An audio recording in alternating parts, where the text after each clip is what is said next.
Right, just want to have a brief chat with you about my love affair with this bike, the velocette KTT Mark IV 1934. If you've watched some of my other videos, you'll know quite a bit about the bike, because I talk quite a lot on my videos, a hell of a lot actually. On this video you're going to be watching some footage taken not on board. Normally all my other videos is an on board point of view type video, but this one, it's got some footage like taken from the side of the road.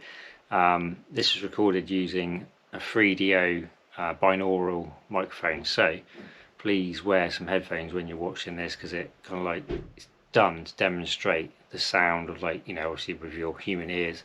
So the bike will pass past. I've done two passes of each, so two where the camera follows me around, and two when the camera will stay stationary and I'll just shoot on past, just because again it kind of changes the dynamic, like the way you hear it.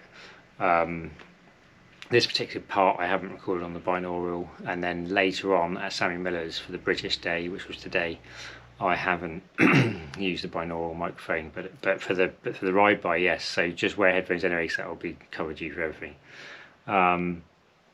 So yeah, so I took this to Sammy Miller's today for the British day.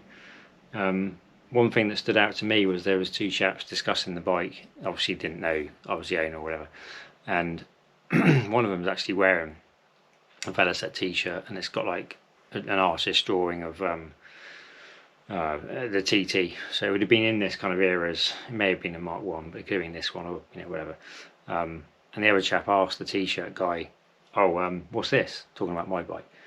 And the guy said, "Oh, I don't know that. Don't know what that is," which really surprised me, because I just thought, you know, maybe this is the issue. Maybe now, because that Sammy Miller's is, you know, it's a proper motorcycle museum. You should attract the proper people that are interested in classic, you know, historic vehicles. When I go to a normal bike meet, I don't expect them to know what this is, but you know what I mean. But so maybe this era, like say, like this generation, whatever gap, whatever, and maybe people just do not understand or appreciate this age of vehicle.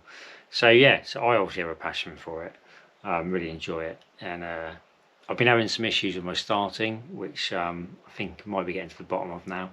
But again, it's all just part of why I enjoy having this age of vehicle, motorcycle. Yeah, it's just, you know, I think if you had a bike, like I've got modern bikes, you just push the button, they start, they go, and they don't let you down, which is obviously fantastic. I need that in my life as well, but there's something about the personality of an older vehicle that, you know, I guess you're constantly listening for what's happening. It's feeding back to you all the time, and it's just that more, how to put it, I suppose, less alien feeling of like a very advanced technology. So it's cool. Yeah, so one thing I was going to say, I've mentioned on my other videos, so I drain the oil out of this every ride, because it doesn't have a tap to stop the oil going to the sump, and a lot of the normal road going versions did have the tap, but as it's a race model they didn't, obviously. So I just wanted to show you, when I drain the oil, I put it through a really fine mesh. It is metal, but it's woven, it's unbelievably fine. I won't be able to show you how fine the detail of this thing is, but what I want to show you is all the crud that stays on top of the gauze. So hopefully feast your eyes on this bad boy. So I will bring it in a bit closer to the camera as well.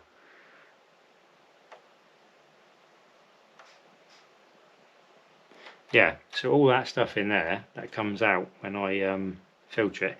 Now a lot of that black stuff in there is actually just paint. It's like somehow, somewhere within this bike, somewhere within the thing, maybe it's just in the oil tank, in the neck here or whatever, there's a bit of paint on the inside, and it's getting into the oil, so it's not quite as bad as it looks, but there is definitely in that some nasties, even though there's a magnetic drain plug as well on the thing. So, but yeah, I think it's worth doing it, even though on a normal bike you wouldn't be draining the oil after every ride, but it's kind of worth it for this bike, I feel, to do it and to put it through a gauze each time, so that's good. Yeah, and you know, there's loads to say about this bike, the way it pulls, the way it performs, the way it handles, the way it sounds, and everything. But I don't want to take up too much of your time, so on to the next bit of the video. Like I say, you're going to see me literally bump starting it and then coming back to a stop after a few passes by as well. like I say, with that special microphone to represent the human ears, and then it will give you an exact sound of the bike. I did notice that car tyre noises are actually rather loud. I never noticed this with my other camera microphone, but with a proper microphone, yeah, I always think this is an ear-bleedingly loud bike, but it does seem like the car tyres sound quite noisy on the video as well. So you'll get to see that, and then like I say, then I'm just at Sammy Miller's for this 2023 British Bike Day.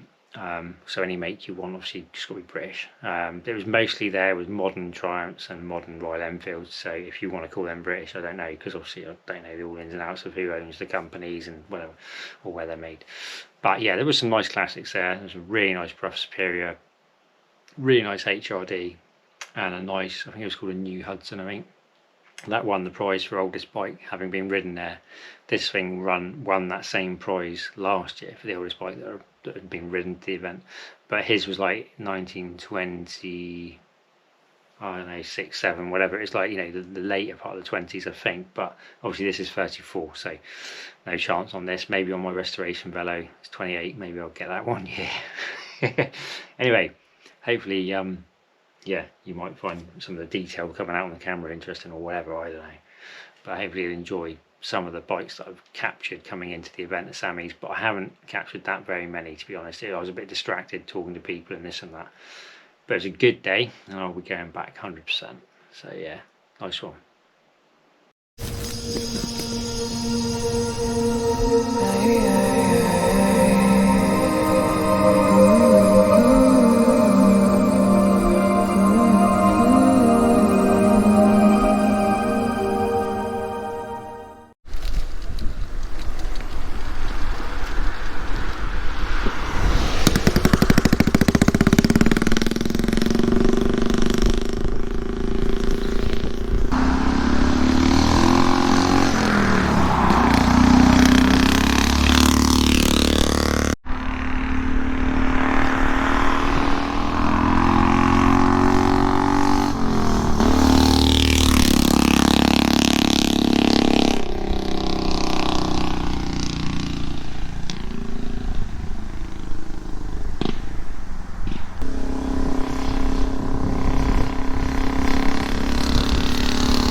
Sort their bolts out of mine, get your buffer on it.